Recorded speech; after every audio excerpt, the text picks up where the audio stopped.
warahmatullahi wabarakatuh. Apa kabar? Kita akan melanjutkan teori untuk perusahaan dagang. Nah, di sini teori di perusahaan dagang ini kita akan mendeskripsikan syarat penyerahan barangnya dan pembayaran.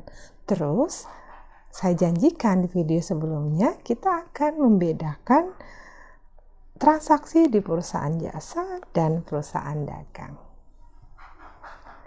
Syarat penyerahan barang di sini tentu tidak ada di perusahaan jasa ya. Nah, di sini ada VOV shipping point. Di sini adalah biaya yang ditanggung oleh pembeli. Sedangkan destination point, semua yang berkaitan dengan biaya angkut itu ditanggung oleh penjual. Biasanya ada kesepakatan terlebih dahulu untuk menentukan syarat penyerahan barang. Dan yang ketiga, ini khusus untuk perusahaan yang melakukan kegiatan ekspor-impor. Nah, kegiatan ekspor-impor ini tentu tidak hanya biaya angkut, tapi ada asuransinya. Nah, ini semua berkaitan dengan biaya serta asuransi.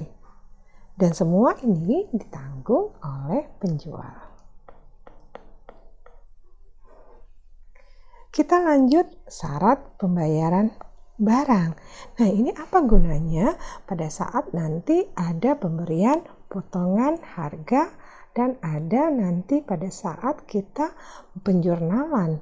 Nah, di sini N30 ada arti pada saat N/30 di sini berarti pembayaran terakhir pada saat hitungannya dari tanggal pembelian hanya 30 hari. Jadi tidak ada potongan. Yang kedua adalah ini biasanya yang umum digunakan oleh perusahaan ya. Ini end of month, artinya akhir bulan. Karena apa? Tidak semua bulan itu kan ada 31, 30. Nah, jadi tergantung bulannya dan tidak juga ada potongan harga. Dan yang ini ketiga ada arti nih. Kalau yang ini kita sudah tahu berarti pembayaran, syarat pembayaran itu hanya terakhir hanya 30 hari syarat pembayarannya terakhirnya. Sedangkan kalau yang dua ini ternyata ada dapat potongan jika 2% jika pembayaran dari tanggal transaksi selama 10 hari. Dari tanggal transaksi ini kita bayarnya. Contoh nih, saya langsung berikan contoh. Tanggal 1 misalnya Januari, tanggal 1 Juli kita melakukan kegiatan pembelian atau penjualan. Nah, syaratnya di sini kita harus membayar melunasinya sampai tanggal 30 Juli. Terakhir nih. Nah, kalau kita ingin mendapatkan 2%, kita seandainya masih di bawah tanggal 10, kita yang mudah-mudah aja ya hitungannya. Misal tanggal 9, itu kan dari tanggal ini kita masih 10 hari nih. Berarti kita mendapatkan 2%. Tapi ada juga nih perusahaan yang ingin memberikan misalnya dia ingin merangsang agar penjualannya banyak. Seandainya selama pembayarannya 10 hari dia bisa melunasin dari tanggal transaksi, mereka memberikan potongan 2%. Nah, ada juga yang kalau seandainya 15 hari, nah dikasihnya 1% dari nilai total penjualan. Nah, ini biasanya ada juga, tapi pada saat kita tahu ini artinya persentase, yang ini 10-nya artinya 10 hari dari tanggal transaksi, dan N30 itu artinya batasan pembayaran hanya sampai 30 hari. Dari syarat-syarat dan pengiriman barang, tentu sebelum-sebelumnya juga sudah kita pelajari ya karakteristik dari perusahaan dagang.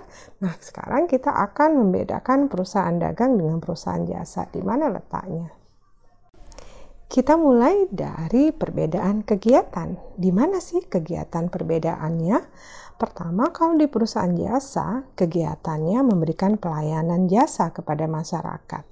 Kalau di perusahaan dagang, kegiatannya merupakan melakukan pembelian dan menjual kembali barang dagangan itu tanpa mengubah bentuk. Saya selalu ngomong tanpa mengubah bentuk. Loh, kenapa? Karena kalau sudah mengalami proses, itu disebut manufaktur atau perusahaan manufaktur. Yang kedua, kita dari segi perbedaan pendapatannya nih. Nah, kita lihat di perusahaan jasa. Kalau di perusahaan jasa, pendapatannya berasal dari penjualan jasa kepada masyarakat.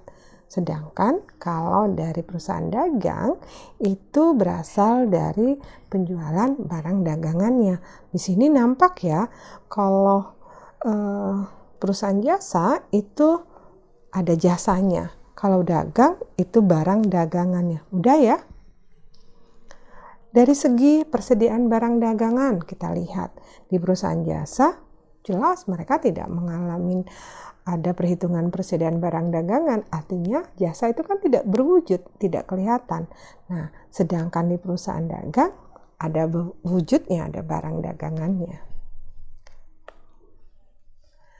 Kita lanjut ya, perbedaan dari segi harga pokok.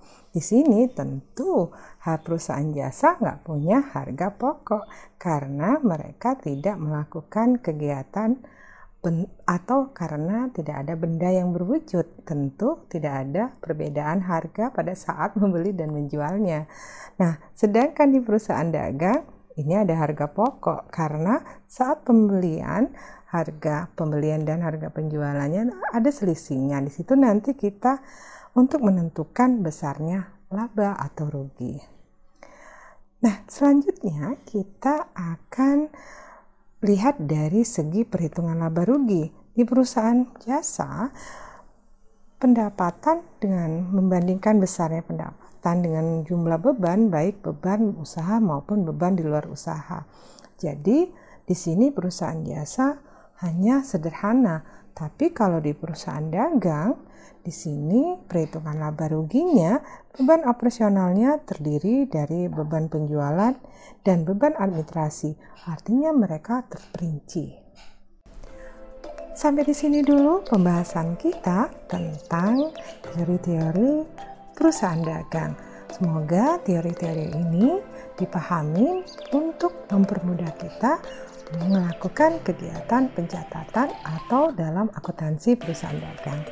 Oh ya, jangan lupa ya, like, share, and subscribe, dan bagikan kepada temanmu. Terima kasih. Assalamualaikum warahmatullahi wabarakatuh.